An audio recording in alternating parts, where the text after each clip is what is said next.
Hello everyone, my name is Umang Upadhyay.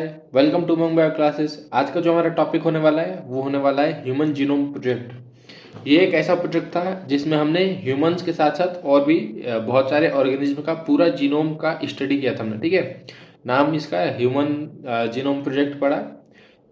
ऐसा क्यों पड़ा? क्योंकि मेनली जो स्टडी हुआ था वो हुआ था तुम्हारे ह्यूमंस के जीन पे। ठीक है, ह्यूमन के जीनोम पे। जीनोम में क्या होता है तो आओ देखते हैं। पहली बात हम जो समझना चाह रहे हैं वो है कि जीनोम होता क्या है। ठीक है, तो तुम्हें पता होगा कि 2n इज इक्वल टू कितना होता है। जो 2n इज इक्वल टू होता है, 2n डिप्लॉयड कंडीशन होती है, वो 46 होता है। क्रोमोसोम्स का नंबर है। ठीक है, ये जो तुम देख रहे हो ना, ये 46 होते हैं 2n, और n लोगे गैमीट्स में तो वो हो जाएगा तुम्हारा 23। 23 तुम्हारा पेरेंट से आता है, मतलब फादर से आया 23 और मदर से आया 23, तो दोनों मिलाकर कितने हो गए 46। तो इन सब का स्टडी, इन सब में न्यूक्लियोटाइड का सीक्वेंस की स्टडी। ठीक है, और कितने जीन्स पाए जाते हैं, किस टाइप का कितने प्रोटीन्स बनते हैं, मतलब कितना इन्फॉर्मेशन है, कितने परसेंट जीन में क्या बोलते हैं तुम्हारा कितने परसेंट ऑफ डीएनए में तुम्हारा इन्फॉर्मेशन है जिसे हम जीन बोलते थे। ठीक है, तो आज वो हम सब देखेंगे। मेन बात अब आज हम ये देखने वाले हैं कि जो हम पढ़ रहे थे ना, कई बार कई दिन से हम पढ़ रहे हैं कि डीएनए का वो पार्ट जहाँ पे इंफॉर्मेशन हो वो होता है जीन, सिस्टॉन, इंट्रॉन, एक्सॉन्स। ये सब हम देख रहे थे बहुत शुरू से। तो दिमाग में आ रहा था कि यार क्या है ये, म्यूटेशन हो रहा था कहीं पे, तो क्या है ये, कहाँ पे हो रहा है। तो आज वो हम सब देखेंगे। देखो, ये कोई इंसान है। ठीक है, इंसान के पास बहुत सारा सेल है, मतलब ट्रिलियंस ऑफ, अभी मैं देख रहा था 37 ट्रिलियन के अराउंड, 37 ट्रिलियन। 1 ट्रिलियन में 10 की पावर 12, इतने इतने चीज, इतने को बोलोगे तुम 1 ट्रिलियन। ठीक है, बिलियन की बात करो 10 की पावर 9, मिलियन की बात करो 10 की पावर 6। ठीक है, तो ये तुम्हारा होता है। तो इतनी सेल्स को तुम बोलोगे 1 ट्रिलियन। अब इसमें मल्टीप्लाई कर दो 37 से, तो एक नॉर्मल एवरेज एडल्ट मैन में 37 ट्रिलियन डॉलर नहीं सेल्स पाई जाती हैं। ये वेरी करता है साइज और हाइट के हिसाब से। ठीक है, तो देखो ये तुम्हारा है सेल। आज हम बात करेंगे ह्यूमन जीनोम प्रोजेक्ट पे। ये तुम्हारा क्रोमोसोम है, इसमें ये डीएनए है तुम्हारा। ठीक है, डीएनए को हम कंप्यूटर के अंदर देख रहे हैं। अब हम देखेंगे बायोसिस्टमेटिक्स क्या होता है, फिर तुम्हारा बायो इन्फॉर्मेटिक्स क्या होता है, सॉरी, बाकी सारी चीज़ भी आज हम देखेंगे। ठीक है, तो आओ हम शुरू करते हैं। अच्छा, ये था ना कि कुछ पहले से प्रिडिक्शंस थे कि सेल्स में पूरे, मतलब जीनोम में 80,000 से 1 लाख तक तुम्हारे वो पाए जाएंगे, प्रोटीन्स के सीक्वेंस, जीन्स पाए जाएंगे। ठीक है, तो ऐसा कुछ मिला नहीं, बहुत सारी वेरिएशंस मिली, वो हम देखेंगे आज। ठीक है, तो चलो बहुत टाइम हो गया, अब अपना लेक्चर शुरू करते हैं। Human Genome Project. In this preceding section, you have learned that it is the sequence of bases in DNA that determine the genetic information in given organism. अभी तक हमने ये पढ़ा कि डीएनए का जो सीक्वेंस होता है बेसिस का, डीएनए में जो बेस का सीक्वेंस होता है वो अपने आप को एक्सप्रेस करता है, और उसके पास जेनेटिक इंफॉर्मेशन होती है। कैसे? जैसे मान लो ये तुम्हारा डीएनए है, ये तुम्हारा क्या है डीएनए। अब इसमें एटीजीसी वाला जो पेयरिंग था वो याद है तुम्हें? यहाँ पे अगर ए हुआ तो यहाँ पे टी होगा, यहाँ पे जी हुआ तो यहाँ पे सी हुआ, तो ये सब है क्या, नाइट्रोजनस बेस ही तो है। तो वही तो लिखा है, sequence of bases in DNA that determine genetic information. और इस पार्ट को हम क्या बोले थे, डीएनए का वो पार्ट जिसके पास कोई इन्फॉर्मेशन, उसे हम क्या बोले थे, जीन। और जीन अपने आप को एमआरएनए, एमआरएनए से अमीनो एसिड को एक होकर के सिंथेसाइज करके क्या बन रहा था, प्रोटीन। ठीक है, तो वही है ये। In other words, genetic makeup of organism or an individual lies in the DNA sequence. किसी भी ऑर्गेनिज्म का मैं जैसा दिख रहा हूँ वैसा मेरे जीन्स में ऐसा स्ट्रक्चर पाया गया है। जीन्स के पास वो इन्फॉर्मेशन हैं कि मेरे फेस को कैसे, मतलब एक्सप्रेस करना है। देखो यहाँ पे लिख रहा है ना, जेनेटिक मेकअप ऑफ ऑर्गेनिज्म और an individual line DNA sequence. तो जो जैसा दिखे जिनका भी जैसा जेनेटिक अब मैं ऐसा क्यों दिख रहा हूँ, क्योंकि ये मेरे जीन्स अपने आप को एक्सप्रेस किए हैं। जीन्स कहाँ पाए जाते हैं? डीएनए पे पाए जाते हैं। डीएनए तुम्हारा हर एक इंडिविजुअल के हर एक सेल में होता है। यहाँ पे मैं एक चीज़ क्लियर करना चाहता हूँ, जो 37 ट्रिलियन सेल्स थी ना एक नॉर्मल एडल्ट मैन में, तो इन सारी सेल्स के पास हर मतलब 2n=46 हर चीज़ का डीएनए और जीनोम रहेगा। ठीक है, इन सभी सेल्स के पास ये पूरा का पूरा डीएनए का कंटेंट रहेगा। लेकिन मेरी आई की सेल्स हैं, ठीक है, आई की सेल्स हैं, उन सबके पास ये पूरा का पूरा जीन रहेगा, डीएनए रहेगा, लेकिन एक्सप्रेस वो करेगा उस पर्टिकुलर आई के सेल्स में, एक्सप्रेस आई वाले जीन्स करेंगे। समझ रहे हो बात को? हैंड है, हाथ है, तो हाथ के इसमें ये जो तुम सेल देख रहे हो ना, यहाँ पे हजारों लाखों सेल्स हैं। इस सेल्स में है तो मेरे आई का भी जीन, ईयर का भी जीन, हेयर का भी जीन, लेकिन एक्सप्रेस कौन कर रहा है? फिंगर वाला जीन। ठीक है, ऐसे कहने का मतलब है, समझ गए? बॉडी के हर सेल के पास पूरा का पूरा तुम्हारा जीनोम का कंटेंट रहता है, लेकिन उस पार्टिकुलर जो भी पार्ट है उसको एक्सप्रेस करने के लिए जो जीन एक्सप्रेस करेगा, उस तुम्हारे ऑर्गन उस पार्ट के सेल्स के पास वो वाला जीन एक्सप्रेस करेगा, बाकी रहेगा पूरा। If two individuals differ, then their DNA sequence should also be different, at least some places. अगर मैं और तुम अलग अलग दिख रहे हैं, except identical twins, monozygotic twins, अगर कोई भी दो ऑर्गेनिज्म अलग अलग दिख रहा है तो इसका मतलब पूरे का पूरे जीन में, पूरे के पूरे डीएनए में ये जो 2n=46 है, इसमें कहीं ना कहीं वेरिएशंस आए होंगे। This assumption led to quest of finding out the complete DNA sequence of human gene। ये जो तुम्हारा है ना assumption, मान लेना, assumption का मतलब होता है कि मान लिया, ठीक है, assume कर लिया। तो ये जो है ना, ये थोड़ा सा वेरिएशन, कहीं ना कहीं वेरिएशन हो रहा है। ये जो इसको जानने की जिद थी ना, वही ये पूरा ह्यूमन जीनोम को शुरू कराया। ठीक है, with the establishment of genetic engineering technique, where it was possible to isolate and clone and piece of DNA, and availability of simple and fast technique for determining DNA sequence, a very ambitious project of sequencing human genome project were launched। देखो क्या हुआ कि ये जो तुम्हारा genetic engineering, biotechnology, ठीक है, अभी हम पढ़ेंगे यार, अभी हमारा मॉलिक्यूलर बेस चल रहा है, बायोटेक में हम पढ़ेंगे कि कोई प्रोकैरियोट्स बैक्टीरिया होते हैं, उसमें मेन जीनोम के साथ साथ एक एडिशनल सेट ऑफ क्रोमोसोम पाया जाता है जिसे हम बोलते हैं वेक्टर। ठीक है, तो उसमें हम क्या करते हैं, जेनेटिक इंजीनियरिंग से उसको काट के और अपना जो भी क्या बोल देंगे उसे, जो भी हमें चाहिए वो उसके अंदर जीन इनकॉर्पोरेट करके, और उससे अपना हम जो भी डिजायरेबल प्रोटीन चाहिए होता है, कोई भी सब्सटेंस चाहिए होता है, उसे हम ग्रो करवा दें। ठीक है, यहाँ पे देख रहे हैं ना, clones of any piece of DNA. ठीक है, तो वहां से हम इसको निकालें, किसको? जेनेटिक इंजीनियरिंग को, और वहां से ये जो है ना तुम्हारा ह्यूमन जीनोम प्रोजेक्ट वो लॉन्च हुआ। ठीक, अब मेन जो तुम्हें याद रखना है वो याद रखना है कि ह्यूमन जीनोम प्रोजेक्ट लॉन्च कब हुआ। ये हुआ 1990 में, और ये एक मेगा प्रोजेक्ट था। क्यों? इसमें बहुत सारे पैसे लगे थे। एक यहाँ पे देखो, एक बेस पेयर को बनाने में $3, इंडियन रुपीज में बात करो तो अभी कितना चल रहा है? 82 आई थिंक चल रहा है, 82 रुपीज़ पर डॉलर, जितना मुझे लग रहा है। तो 3 से मल्टीप्लाई कर लो, 246 रुपये पर बेस पेयर। एक बेस पेयर में 2 न्यूक्लियोटाइड होते हैं। ठीक है, तो इतना लगा था। अब इससे तुम वो कर सकते हो, ये 10⁹ है। You can imagine the magnitude and the requirement of project if we simplify define the aims of project as follow। देखो तुम अब पता लगाओ, वैल्यू पता लगाओ। ठीक है, मैग्नीट्यूड का मतलब होता है कोई वैल्यू, जैसे 3 हो गया, 4 हो गया, 1 लाख हो गया, 10 लाख हो गया, वो वैल्यू। ह्यूमन जीनोम प्रोजेक्ट में तुम्हें पता होना चाहिए 3 × 10⁹ बेस पेयर्स थी। ये हैप्लॉइड का है। ठीक है, हैप्लॉइड का, डिप्लॉइड में तुम्हारा 6 हो जाएगा।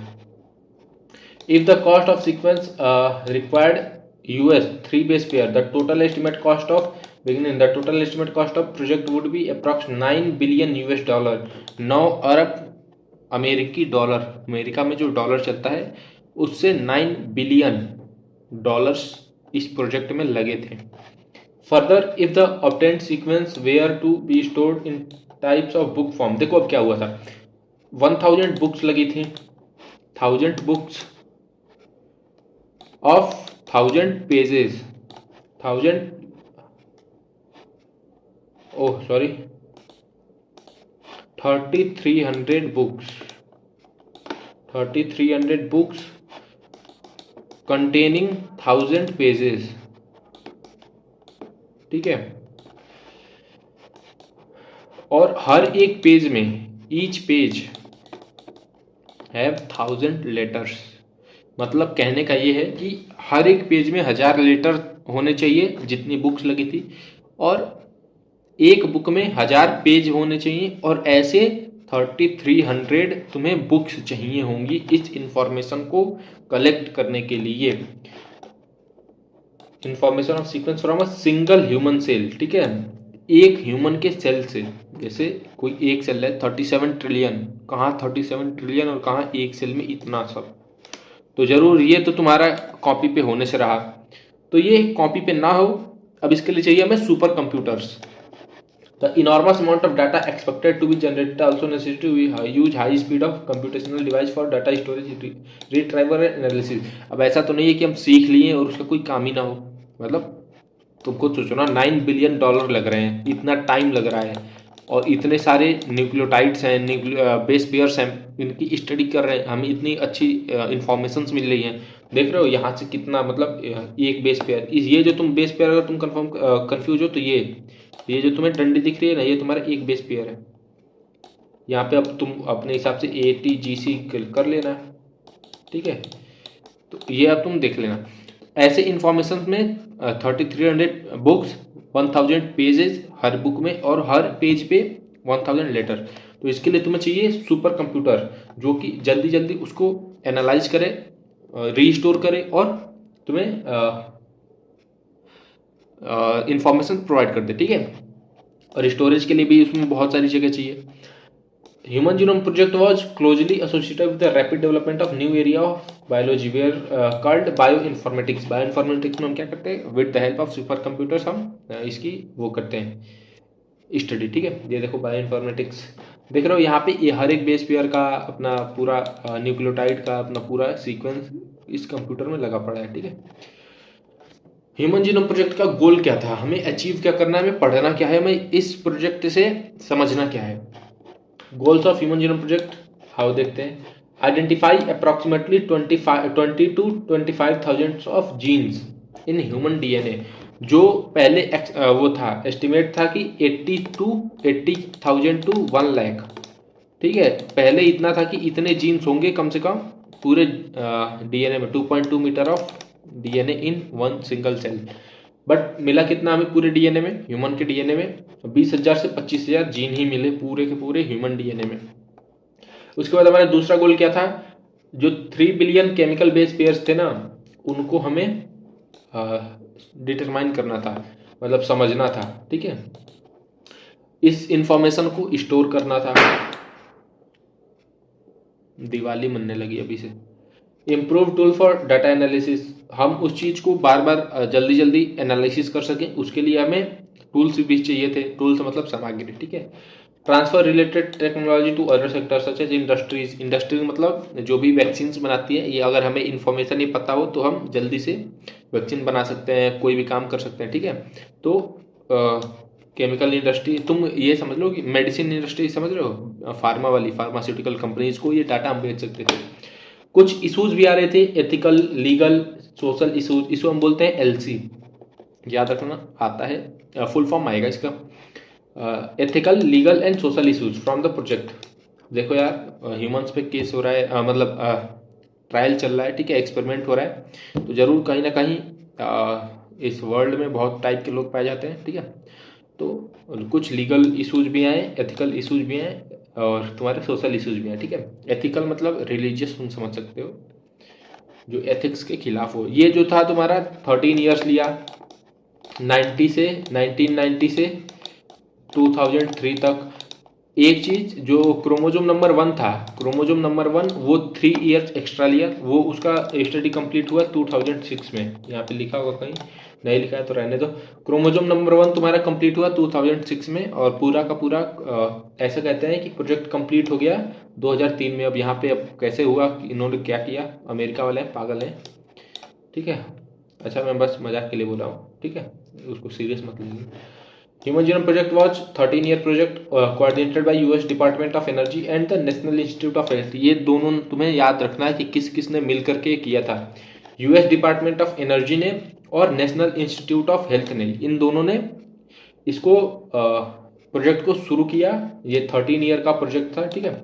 During the early years of human genome project, Wellcome Trust become major partner. अब देखो कोई ये एक कंपनी के जैसे काम कर रहा था, ठीक है।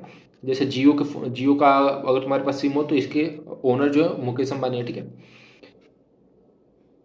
है ना, जियो है ना।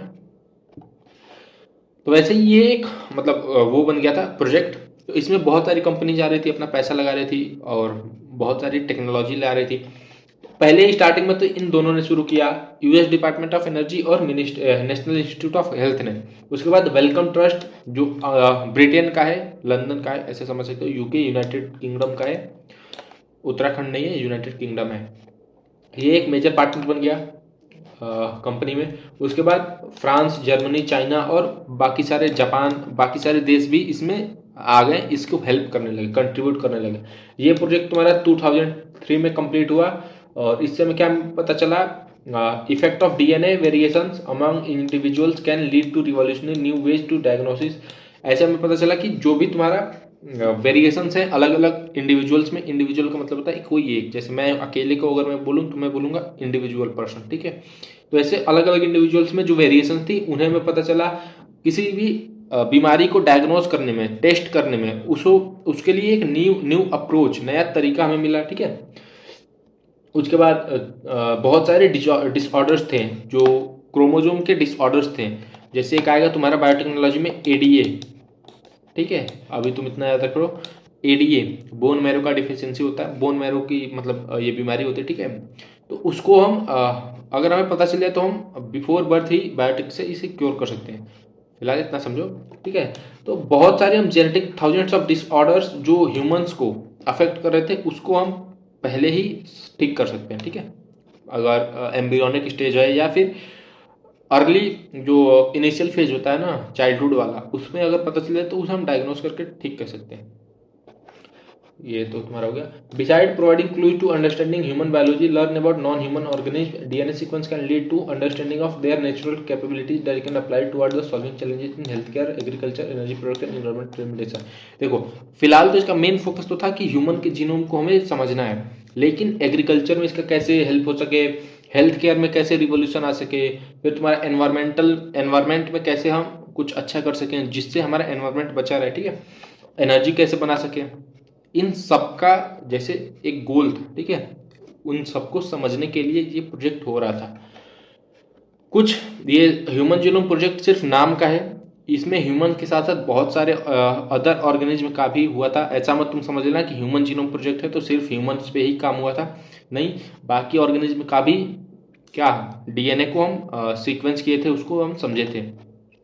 जैसे बैक्टीरिया हो गया, नॉन ह्यूमन की बात हो रही है, ईस्ट हो गया, सीनो रेबिडिस एलिगेंस हो गया, ये तुम्हारा free non living pathogenic nematode है। ये जो तुम फोटो देख रहे हो वो तुम्हारा एलिगेंस है। ड्रोसोफिला मेलेनोगेस्टर फ्रूट फ्लाई, इस पे किसने काम किया था, जल्दी जल्दी कमेंट करो। ड्रोसोफिला मेलेनोगेस्टर पे किसने काम किया था, किसने काम किया था, थॉमस एंटरमार्गन ने काम किया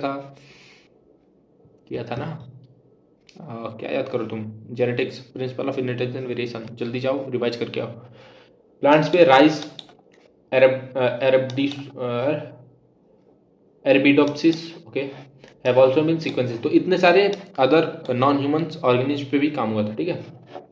मेथड क्या था, मेथड दो मेथड इन्होंने अपनाया था। एक था सीक्वेंस एनोटेशन और ETS, express sequence tags, EST, ठीक है।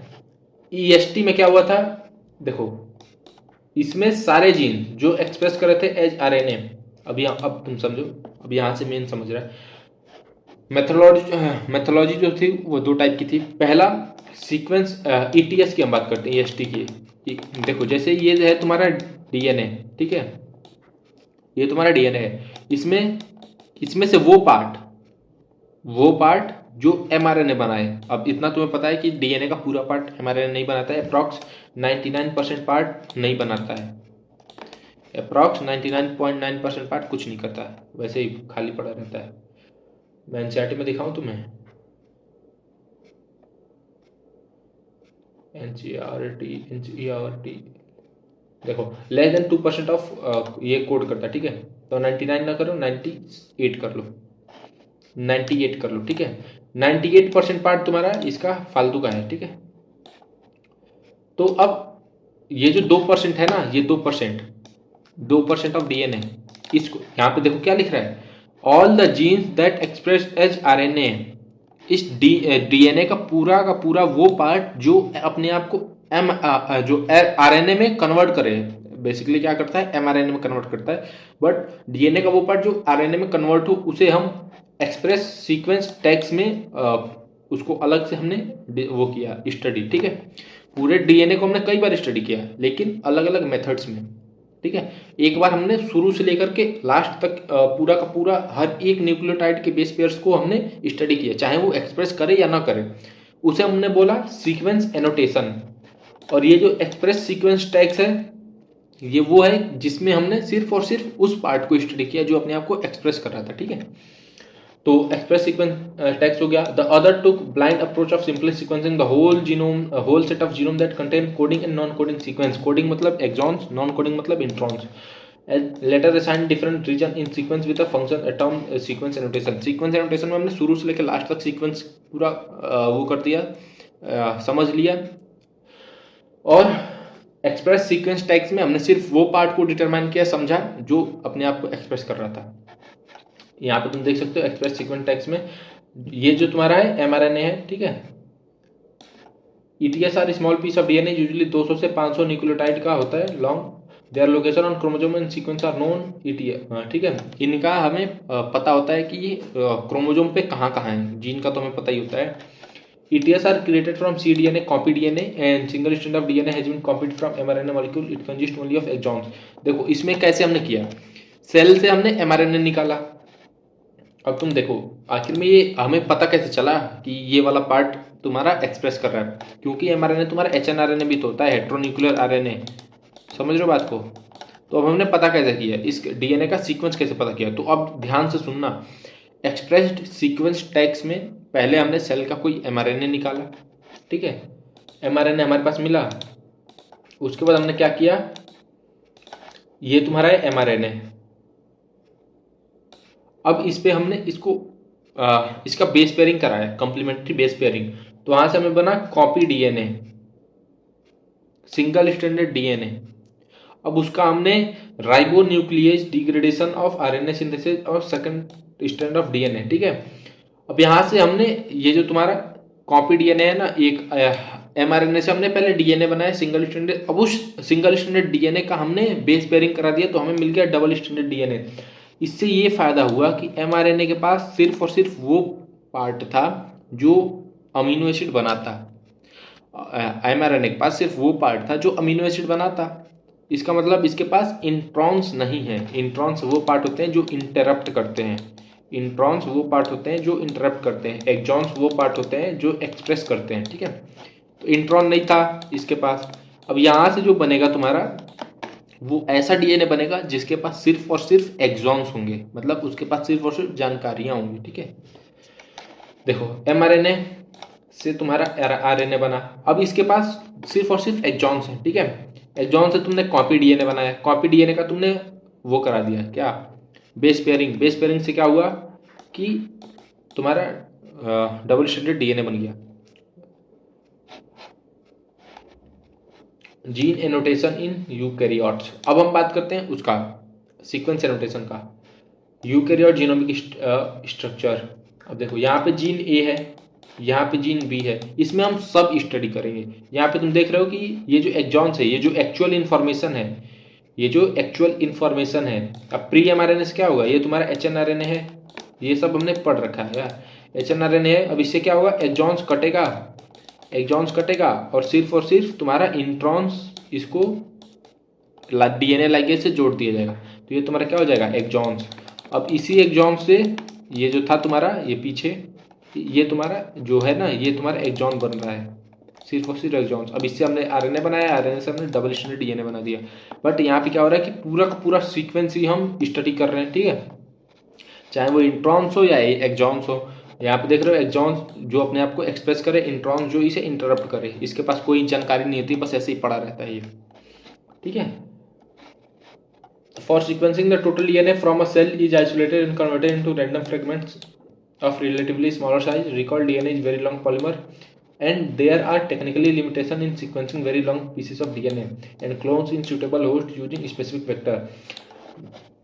तो पूरा का पूरा DNA 2.2 मीटर का होता है ना, तो अब इसको तुम कैसे स्टडी कर लोगे अगर एक लंबा पूरा वो करना हो, कहीं भी स्टडी करोगे, अगर लैब में ही तो करोगे स्टडी, तो अगर 2.2 मीटर लंबा कर दो DNA को, तो उसको पढ़ना कहीं ना कहीं थोड़ा बहुत मुश्किल हो जाएगा, ठीक है। तो उसको हम फ्रेगमेंट्स में तोड़ के, छोटे स्मॉलर फ्रेगमेंट्स में कई हिस्सों में तोड़ा हमने, और उसका छोटा छोटा फ्रेगमेंट हमने पढ़ा, मतलब उसको जाना।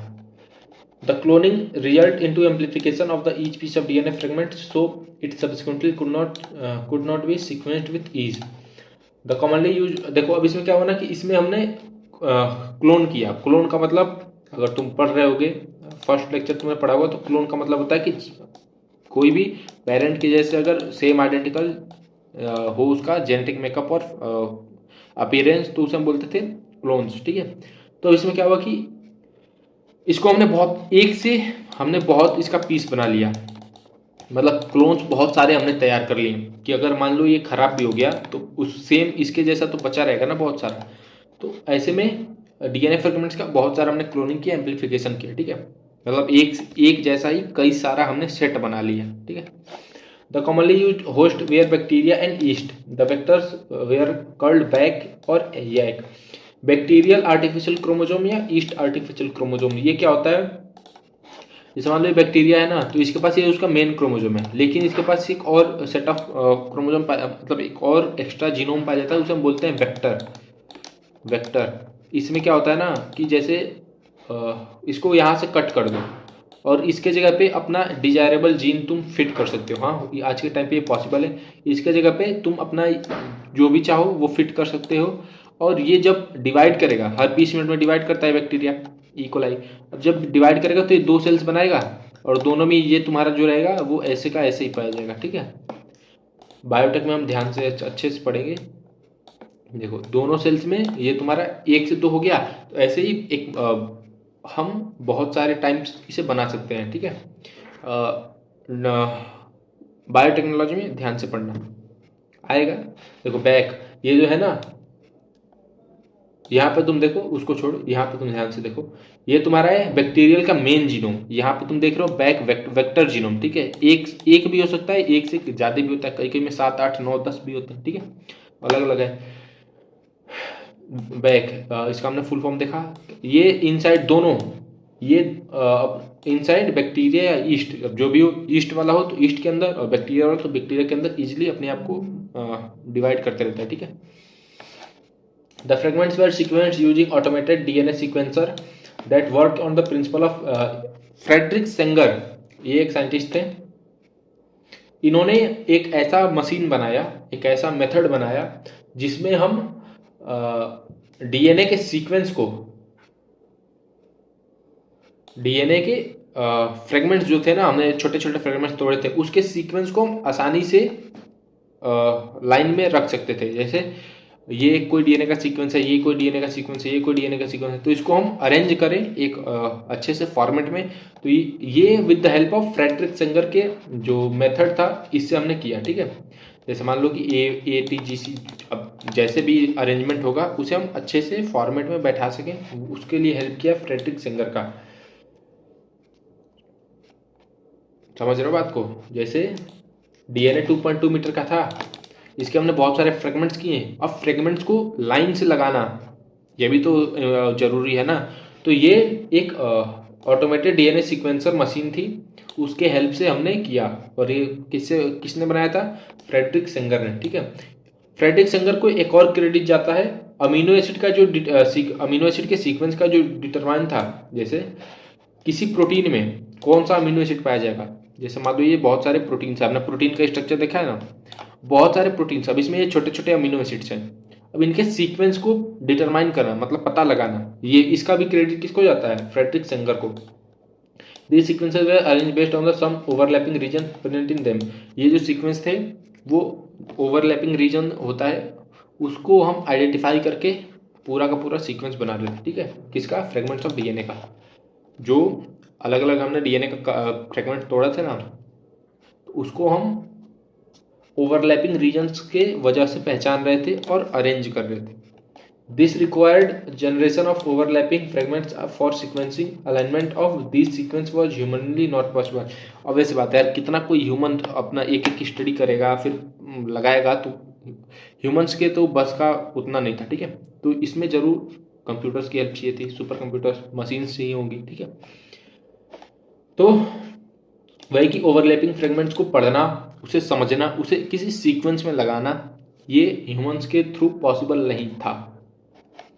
देखो क्या हुआ, पहले डीएनए को तोड़ा गया, हीट डी नेचर लिखा है ना, तो 94 टू 96 डिग्री, बेसिकली ये 95 तुम ले सकते हो। 94 से 95 डिग्री में डीएनए के दोनों हाइड्रोजन बॉन्ड होता है दोनों एटीजीसी में, तो ये टूट टूट के अलग होने लगता है। ठीक है, उसके बाद हमने मल्टीपल कॉपीज बना ली, PCR polymerase chain reaction, biotech again.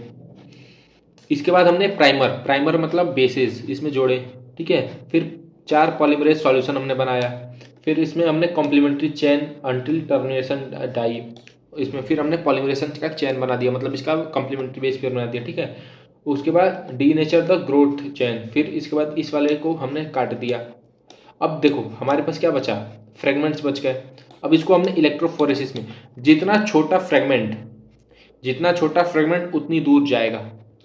देखो टी वाला सबसे छोटा है, यहाँ पे हम इसकी बात कर रहे हैं, टी वाला सबसे छोटा है तो टी वाला सबसे दूर गया, जी वाला सबसे भारी है तो सबसे पास रह गया। ठीक है, तो ऐसे वो उनका मेथड्स है फ्रेडरिक सेंगर का। ठीक है, यहाँ पे तुम देख सकते हो, यहाँ पे तुम्हें अच्छे से समझ आएगा। ठीक है, जी वाला पास में है तो जी को यहाँ पे कर लो, फिर ये तुम्हारा ए वाला है तो ए को यहाँ पे कर लो, फिर ये तुम्हारा सी वाला है तो सी को यहाँ पे कर लो।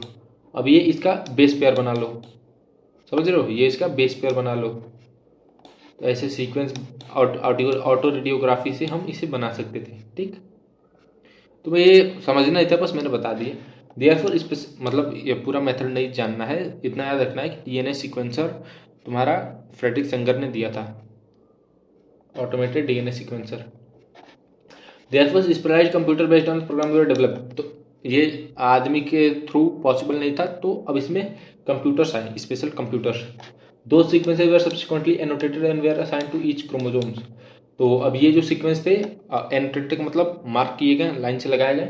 ठीक है, this sequences on chromosome number was complete in May 2006। मैंने बोला था ना दो। अब यहाँ पे एक चीज देखो, इन्होंने बोला है, ये बोल रहे हैं कि 2003 में पूरा प्रोजेक्ट खत्म हो गया, तो ये 2006 में क्या कहाँ से आया?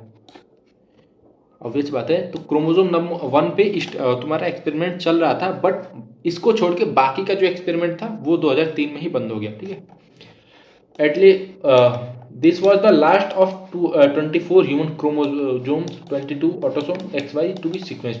अरे भैया 24 क्रोमोसोम होते हैं, हमने तो अभी यही तक पढ़ा था, n = 23 और 2n = 46। अब आप बता रहे हो कि n = 20, मतलब क्रोमोसोम का नंबर हो गया तुम्हारा 24, तो ये कहाँ से आ गया भैया? ये जो था 44 प्लस x एंड y, इन ये x एक हो गया, y 2 हो गया। फीमेल्स में लो तो 44 प्लस XX।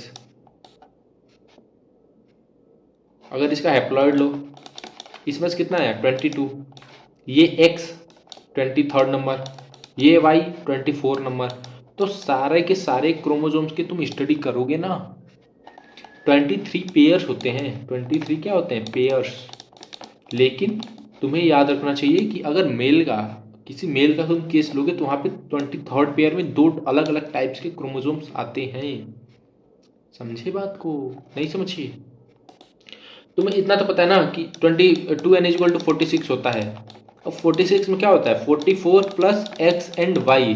तो इसका तुम मतलब ये एक मदर से आया, एक फादर से आया, तो है तो सिंगल ही ना, उसी का तो एक डोमिनेंट या रिसेसिव आएगा। ठीक है, तो यहाँ से तुम 22 ले लो, क्योंकि उसको स्टडी कर लिए तो उसका दूसरा वाला टाइप भी स्टडी कर लोगे। अब ये 2 तुम ले लो, तो 22, 23, 24। तो 24 में क्या था? 22 तुम्हारे ऑटोसोम थे, हाथ, नाक, मुंह, कान, आँख उसके, और एक्स एंड वाई तुम्हारे गैमिट्स के सेल थे। वाई वाला तुम्हारा मेल गैमिट और एक्स वाला तुम्हारा फीमेल, मतलब बनता मेल में ही है, मेल में भी फीमेल में दोनों बनता है। फीमेल में सिर्फ एक्स एक्स बनता है, मेल में से वाई वाई, एक्स और वाई दोनों बनता है। ह्यूमन रिप्रोडक्शन पढ़ लेना। आओ आगे। another challenging task where assigning the genetic and physical map on the genome। अब हमें क्या करना था? जीन पे ये क्रोमोसोम तुम देख रहे हो, अब इस पे हमें मार्क करना था कि कहाँ कहाँ पे तुम्हारा जेनेटिक और फिजिकल मैप्स हम लगाएं। ठीक है, this was generated using information on polymorphism, restriction, endonuclease recognition site and some repetitive DNA sequence known as microsatellite. One of the application of polymorphism in repetitive DNA sequence shall be explained in the next section of DNA fingerprinting. जब हम अगला lecture देखेंगे ना DNA fingerprinting, वहां पे हम microsatellite को detail में समझेंगे। अब इतना समझो कि कहीं पे भी ये तुम्हारा क्रोमोसोम है, ये तुम्हारा डीएनए है। ठीक है, अब माइक्रोसैटेलाइट की हम बात कर रहे हैं। जब 1 से 9 कहीं पे रिपीटेटिव सीक्वेंस आने लगे, जैसे मान लो कि 80 करते करते 1 से 9 बेस पेयर्स तक ये सीक्वेंस रिपीट करे, तो उसको तुम बोल दोगे माइक्रोसैटेलाइट। जैसे डीएनए का पूरा सीक्वेंस होता है ना, ATGC CU नहीं, ATGC का चारों का मिला के खूब लंबा कर लो, 2.2 मीटर तक करोगे ना। तो अब अगर कहीं पे भी 1 से अगर 9 बेस पेयर पूरा 2.2 मीटर में 3 × 10⁹ बेस पेयर्स में 3 × 10⁹ बेस पेयर्स में अगर 1 से लेकर के 9 बेस पेयर्स अपने आप को रिपीट कर रहे हैं, तो उसे तुम बोलोगे माइक्रोसैटेलाइट। 10 से लेकर के 100 अगर रिपीट कर रहे हैं तो उसे बोलोगे मिनी सैटेलाइट, और 100 से ज़्यादा अगर बेस पेयर्स अपने आप को रिपीट कर रहे हैं तो उसे तुम बोलोगे मैक्रोसैटेलाइट। ठीक है, अब हम फीचर्स की बात करते हैं, important features of human genome कि हमें मिला क्या क्या। जो ह्यूमन का जीनोम था वो 3164.7 मिलियन बेस पेयर्स रखा था। ठीक है, इसको तुम अभी तुम्हारे मन में आ रहा होगा ना कि अभी तो बताया कि 3 बिलियन होते हैं, पॉइंट को इधर लगाओगे तो क्या हो जाएगा? पॉइंट को इधर खसकाओ, क्या हो जाएगा? 3 × 10⁹। NCERT ने देखो कैसे घुमा के लिख रखा है। तुम अगर NCERT रटने बैठो ना तो तुम कंफ्यूज हो जाओगे, और क्वेश्चन जब पूछेगा ना तो और कंफ्यूज हो।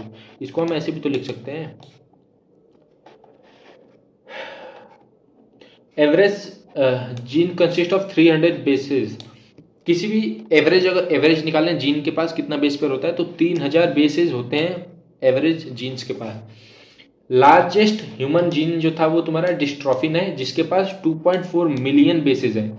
ये एवरेज की बात हो रही है। एवरेज कैसे निकालते हैं? टोटल नंबर ऑफ तुम्हारा bases upon total number of genes, तो ऐसे तुम्हारा एवरेज निकलेगा कि कितना है एक जीन के पास। बट डिस्ट्रॉफिन जीन जो तुम्हारा होता है उसके पास 2.4 मिलियन बेसेस होते हैं। ठीक है, total number of genes pair estimated है 30,000। देखो अब NCERT क्या कर रही है, पहले उसने लिख रखा है गोल्स वाले में कि 20 से 25,000, और यहाँ पे लिख रही है फीचर्स में 30,000।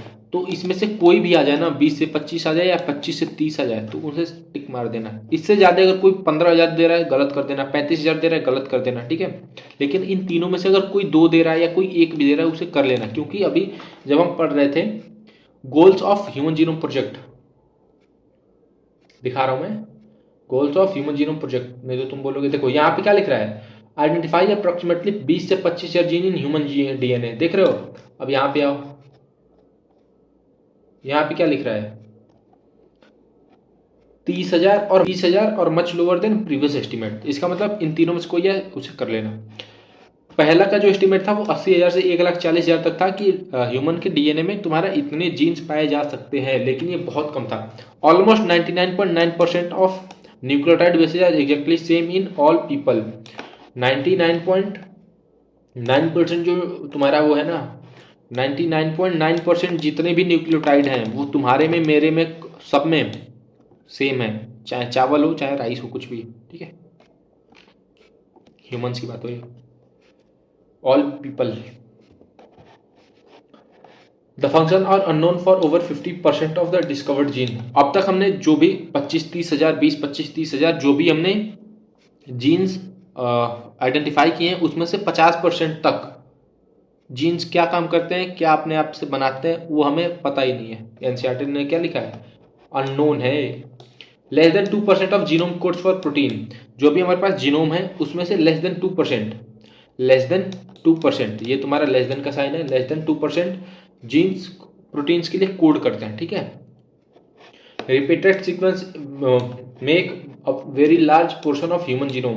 जो रिपीटेटिव सीक्वेंस है वो तुम्हारा बहुत बड़ा पोर्शन बनाता है ह्यूमन के जीनोम का, मतलब डीएनए का।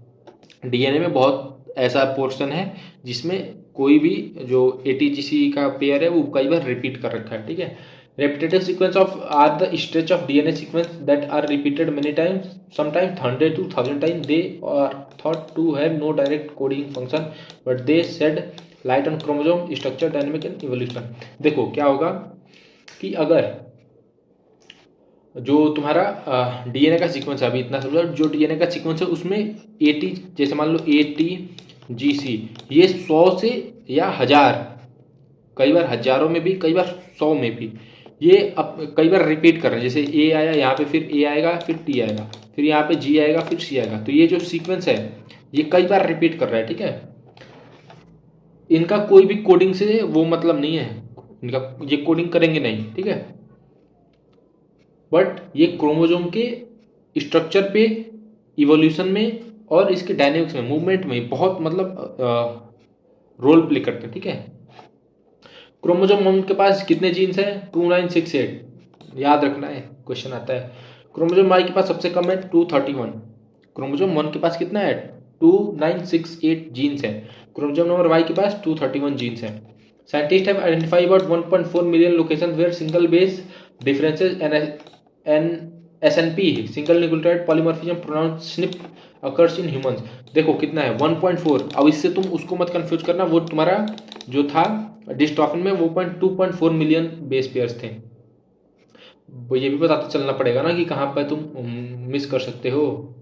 देखो कहाँ गया है यार वो, एक तो आज का पीपीटी थोड़ा अलग टाइप का बन गया है। देखो डिस्ट्रॉपिन में कितना है, 2.4 मिलियन बेसिस हैं। ठीक है, डिस्ट्रॉपिन में 2.4 मिलियन बेसिस हैं। डिस्ट्रॉपिन में 2.4 मिलियन बेस हैं, बार बार बोल रहा हूँ, याद रखना। अब स्निप कितने पाए गए हैं, 1.4 मिलियन लोकेशंस। ये तुम्हारा लोकेशन है, वो बेस थे। ठीक है, 1.4 स्निप क्या होता है, देखो जैसे AT ये एक पार्ट ऑफ डीएनए है, ये दूसरा है डीएनए। यहाँ पे देखो दोनों का सीक्वेंस क्या है, दोनों में मैच कर रहा है, लेकिन एक जगह ऐसा आ रहा है जहाँ पे सिर्फ एक न्यूक्लियोटाइड अलग हो रहा है। यहाँ पे AT है, यहाँ पे GC है, बाकी तुम्हारा पूरा का पूरा मैच कर रहा है। ठीक है, तो इसे हम बोलेंगे single nucleotide polymorphism. Polymorphism single nucleotide का हो रहा है, मतलब सिंगल न्यूक्लियोटाइड में चेंज आ रहा है। तो ऐसे 14 लाख नहीं, 14 लाख ऐसे जगह पाए गए थे। 1 मिलियन में 10 लाख होता है। This information promises to revolutionise the process of finding chromosomal location for disease associated sequence and tracing human history. तो ये जो सीक्वेंस थे वो तुम्हारे ह्यूमन के जितने भी डिजीज आ जाते हैं उनको आइडेंटिफाई करने में हेल्प हुए। ठीक है, अब आते हैं, बात करते हैं एप्लीकेशन एंड फ्यूचर चैलेंजेस। इसके एप्लीकेशन क्या है और भविष्य में चैलेंजेस क्या क्या हमें अभी और मतलब काम करना है किस पे। Deriving meaningful knowledge from DNA sequence will define research through the coming decades, leading to our understanding of biological system. The enormous task will require the expertise, creative of tens of thousands of scientists from varied disciplines in both public and private sector worldwide. देखो पहले हमें एक अच्छा knowledge चाहिए DNA sequence का। ठीक है, जो तुम्हारा बायोलॉजिकल सिस्टम को समझ सके आने वाले डिकेड्स में। ठीक है, इन कमिंग डिकेड्स। और हमें हजारों सैकड़ों मतलब लाखों हमें साइंटिस्ट चाहिए जो पब्लिकली भी बहुत डिसिप्लिन हो और प्राइवेटली जब वो अपना काम करें उस टाइम भी बहुत डिसिप्लिन हो, मतलब रिसर्च को पूरा का पूरा अपना इंपॉर्टेंस दे करके इस रिसर्च को करें, ठीक है, और एक्सपर्टाइज भी हो। One of the greatest impact of human genome sequence में भी may well be enabling radically new approach to biological research. देखो इसका एक और एम जो है वो बायो के रिसर्च को, जितने भी साइंटिस्ट काम कर रहे हैं उसको एक अलग नजरिया दे सकता है, ठीक है। जैसे कुछ मिल गया तो उस पर अब अलग से काम हो सकता है। अब आते हैं आगे। In past researchers studied for fusion at time. जब पहले जब इसको सीक्वेंस कर रहे थे, पढ़ाई कर रहे थे जीन्स की, तो उसमें या तो एक जीन ले रहे थे या मतलब कुछ कुछ है जीन, 4-5 2-4, ठीक है। With whole genome sequences and new high throughput technology, we can approach question systematically on much broad scale। देखो जैसे जैसे ये चल रहा है, तुम्हारा नया नया टेक्नोलॉजी जा रही है, इसके थ्रू हम एक नया लेवल अचीव कर सकते हैं, एक नए तरीके से बहुत सारा मतलब अच्छे से कह सकते हो लार्ज अमाउंट में हम पूरा का पूरा काम कर सकते हैं, नए नए एक्सपेरिमेंट कर सकते हैं। They can study all the genes in genome. पूरे के पूरे जीन्स को जीनोम में तुम स्टडी कर सकते हो, मतलब जीनोम में तुम्हारे जितने भी जीन्स हैं उन सबको तुम स्टडी कर सकते हो। दे मतलब कौन? Scientist. For example all the transcript in particular tissue organ और ट्यूमर और how tens of thousands of genes and protein work in together interconnected orchestra of chemistry. देखो पहले हम क्या कर रहे थे, पहले हम ये कर रहे थे कि एक जीन, फ्यू जीन्स लो या तुम सिंगल जीन लो, 2-4 जीन लो या सिंगल जीन लो, इतने हमारा वो था स्टडी करने का बाउंड्री था, लिमिट था। लेकिन जैसे जैसे टेक्नोलॉजी बढ़ती गई, जैसे जैसे मतलब नए नए साइंटिस्ट आते गए जो इसमें पूरा दिन रात लगे थे, अब हम क्या कर सकते हैं, जैसे कोई फंक्शन हो रहा है, जैसे दिमाग से कोई ऑर्डर जा रहा है, जैसे मान लो हाथ, अभी कुछ मत समझो, अभी इतना समझो। पहले हमें क्या करना था, पहले हम बस ये समझ रहे थे कि हाथ कैसे मूव कर रहा है। अब हम ये समझ रहे हैं कि दिमाग ऐसा क्या सिग्नल दे रहा है, माइंड ऐसा क्या सिग्नल दे रहा है जो तुम्हारे पूरे बॉडी के थ्रू सेंसरी ऑर्गन से आते हुए तुम्हारा हाथ ऐसे मूव करा रहा है। तो अब यहाँ से इसका कनेक्शन हम ढूंढने लगे। तो ऐसे ही पहले हम एक या कुछ जीन्स की स्टडी कर रहे थे, अब हम किसी भी काम को कराने में जितने जीन्स रिस्पॉन्सिबल हैं उन सबकी हम स्टडी कर सकते हैं। ऑर्केस्ट्रा ऑफ, यहाँ पे देख रहे हो ऑर्केस्ट्रा इन केमिस्ट्री। ऑर्केस्ट्रा मतलब जैसे ये ए ने काम कराया बी से, बी डिपेंडेंट है सी पे, ए डायरेक्ट सी को बोल रहा है, सी कह रहा है कि डी से बोलो, फिर ए पे जाऊंगा, ठीक है।